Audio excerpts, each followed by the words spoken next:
fight disease, and build hope around the world in the future.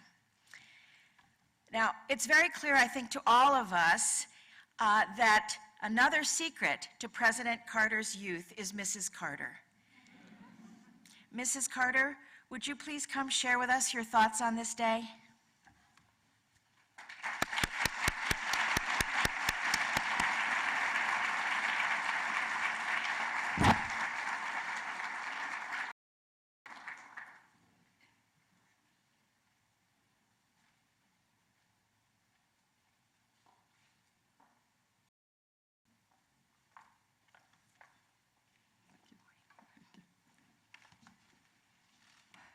Well, I've already seen the butterfly garden. I want to thank everybody who made that possible, and the movie, and I'm sentimental. I'm sentimental already. So, well, I've known Jimmy Carter for most of my life. I think from all of my life, except when I was very small. He likes to say that he was my next door neighbor when I was born, and he looked in through the bars in the cradle and saw me, and I didn't recognize him then. But when I was growing up, Jimmy's sister Ruth was my best friend. I was in and out of the house a lot, but I don't remember seeing Jimmy around very much. He was 3 years older than I am. And as I got older, being a senior in high school, I was his little sister's friend. No connection at all. I never, ever dreamed that I might go with him someday. Well, fast forward to the time I graduated from Georgia Southwestern, which is a junior college in the Americas. Jimmy was home on leave that summer, and it was the summer before he'd be a first-classman at the Naval Academy. And by that time, I was really interested in him. And Ruth and I conspired to try to get me together with him. She would call and say, "He's at home, come out here, come on, quick." I would get there and he'd be gone. But the night before he was supposed to go back to the Naval Academy, I was standing on the steps of our church waiting for a youth meeting to begin. And he rode up in the car with Ruth and her boyfriend, got out and asked me to go to the movie with him.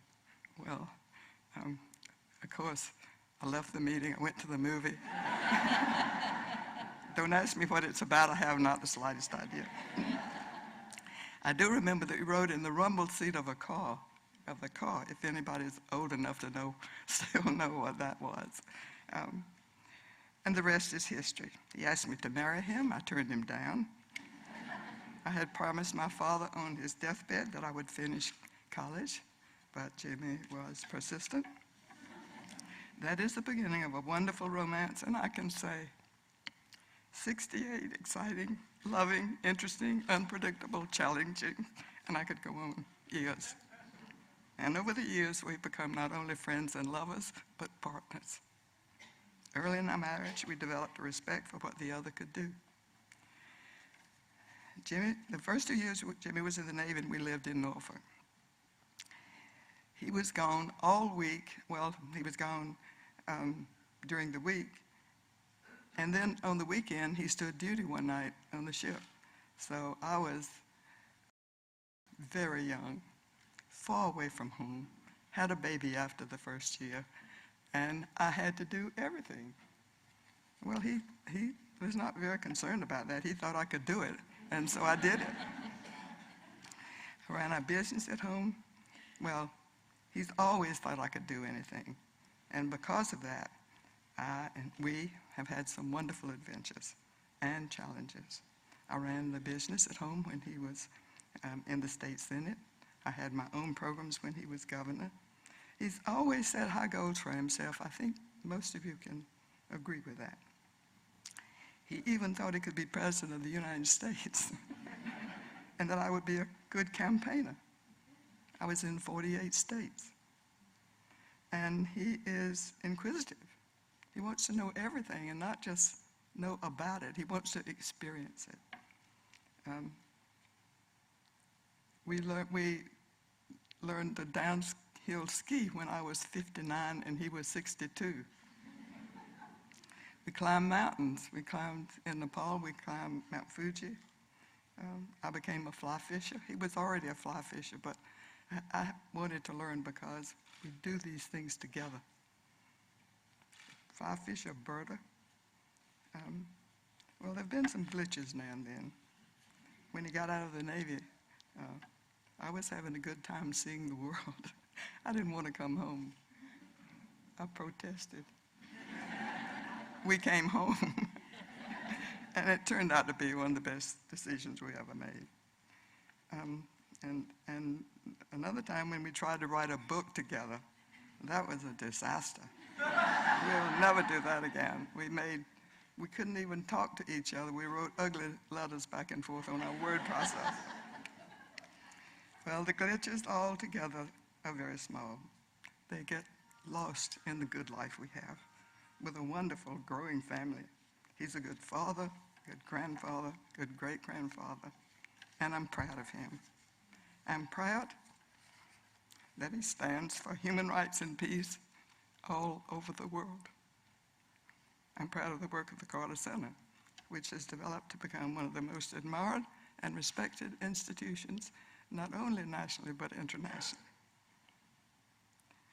And that's because of you who are here today. There's no way we could do what we could do without you, our staff and our friends. You're the lifeblood of the Carter Center.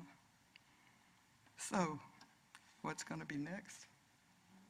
Well, one thing I know, it'll be something, because Jimmy Carter's miserable if he's not doing something.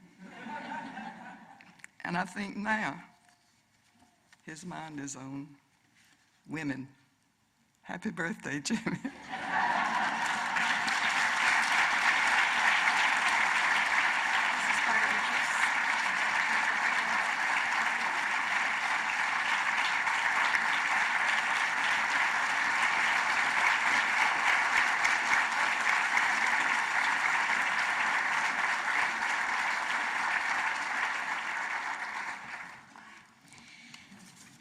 Thank you so much, Mrs. Carter. And now, it's my pleasure to dedicate the Jimmy and Rosalynn Carter Pollinator Garden at the Carter Center. President and Mrs. Carter, almost everyone at the center knows of your keen interest in the conservation of the monarch butterfly.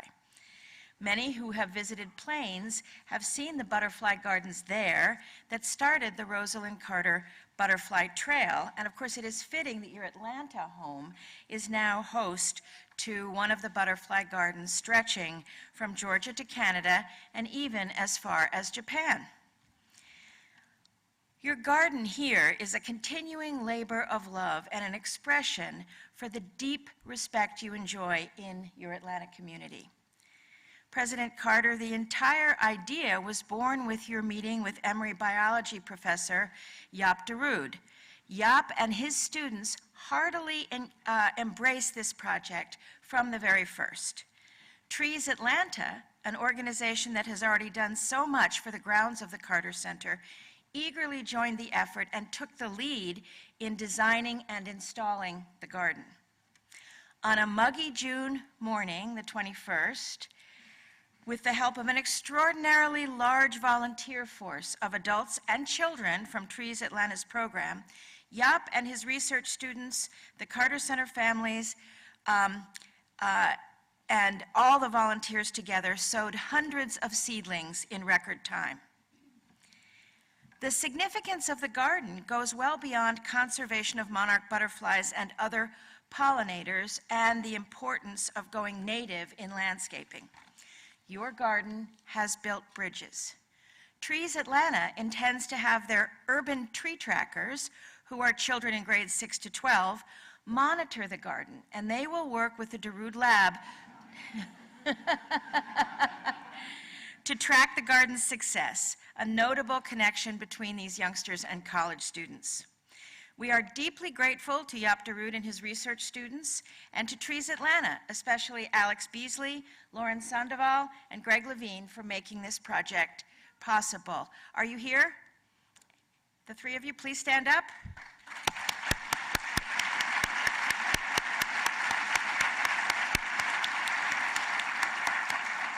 Yap, are you here?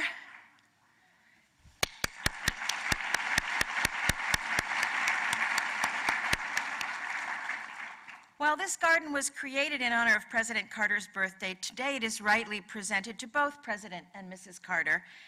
On behalf of the Carter Center, yay! So on behalf of the Carter Center and the Jimmy Carter Presidential Library and Museum, I'm delighted to present the Jimmy and Rosalynn Carter Pollinator Garden to President and Mrs. Carter. Mr. President, would you please join Mrs. Carter on the stage?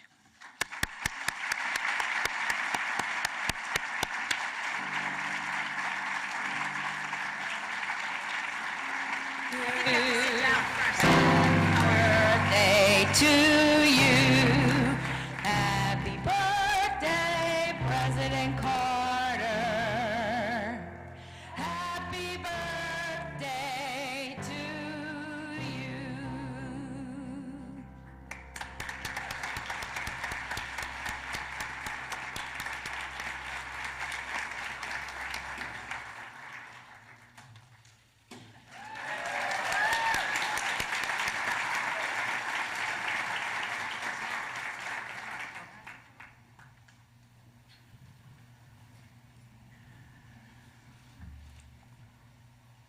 Well, my major trepidation is over. I didn't have any idea what Rosalynn was going to say, but I think I came away fairly unscathed, and I'm grateful to you, sweetheart. Well, it's been a good first 90 years. I've had a chance to spend some quiet moments thinking about some of the most cherished times that I have in my memory. I was blessed, as you all may know, by growing up in and around Plains, Georgia. And I think one of the best things that happened to me was living in Archery, where our family was completely surrounded by African-American children with whom I played and worked in the fields and hunted and fished in the woods, and got to know eventually and slowly the difference between a privileged group and the ones around us who were not permitted to vote or to serve on a jury or to go to a decent school. And I think more than anything else, that has shaped my life. Mostly because of the guilt I still feel in not having recognized that disparity between us early on. I took it for granted that if the Supreme Court and the Congress and the American Bar Association and the universities and the churches said it was okay for white people to be superior, that was okay with God. And I think that experience has been the most overwhelming factor in shaping my life. Except for my marriage with Rosalynn, that shaped my life in so many beneficial and gratifying and glorious and wonderful ways. I was lucky enough to serve in the Navy, as most of you know. I was in 2 battleships and served on 2 submarines. Almost lost my life 3 times. And I felt, looking back on those times, that that God saved me for maybe some special reasons, not exalted way, but with additional responsibility. I came home and took over where I thought my father left off, tried to fill his shoes unsuccessfully. I was a farmer for 17 years with no thought in most of that time that I would ever go into political office, but I became the leader of the Lions Clubs, and I became the chairman of the education board in Sumter County and on the hospital authority, and head of all the seed producers in Georgia and things of that kind. And eventually ran for office and learned the frustrations and sometimes the gratifying experiences of helping to shape laws and to see the magnification of what I did. One vote even in the state legislature can affect the lives beneficially or otherwise of many people.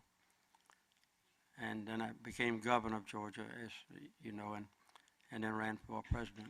That was a highlight of my political life, obviously being what some people say is the most powerful person on earth. In some ways that's true, in other ways it's not. And I think it's good in our society that the power of a president is limited. But we still have a great nation with a long way to go. I had a very challenging question at Emory the other night. How would you describe the United States of America today in one word? And I didn't know what to say for a few moments. But I found this and what it can be. And I'm not sure we're making much progress right at this moment. But I've had a lot of good things in my life, but the best times have been the last 32 years. Here in this beautiful place on earth that has set, I'd say, moral and ethical standards that exemplify what a superpower like America ought to be. I don't think we betrayed that ambition one day since I've been here. And my life has been additionally expanded and benefited by with Emory University, which has given me a freedom to say what I want to say, and has given me the inspiration to reach for greatness academically and otherwise, and also to have a diversity of opinion that's very important for any human being. So today, on my birthday, I'm really, as you can tell, overwhelmed with thoughts about what to tell you. You're my friends, and I love a lot of you. Personal friends, in a genuine way. And I am grateful. I feel the love that you give to me. My family is sitting in front of me. I noticed some of them are working on that butterfly garden, which was kind of a surprise to me. But they've always been there to support me. Well, I don't know what the future is going to hold either. Those and I have to explore and see. But I know it'll be guided in days to come, like you've guided my life in the last years that I've been alive, and I look forward to those days with anticipation, as I use my favorite word, trepidation. But I think that it's going to be good together. And maybe all of us together can make this country itself reach for greatness. And I hope the Carter Center can continue, as it has in the past, to set a pattern of life that will be an inspiration to what we do here. So, bottom of my heart, full of gratitude and if you'll excuse the expression, love. Thank you.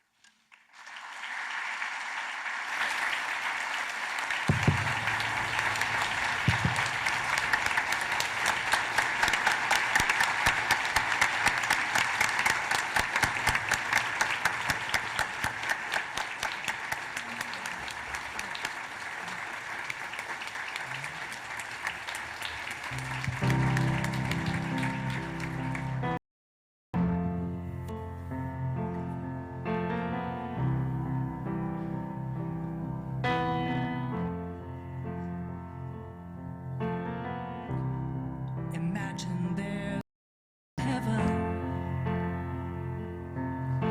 if you try.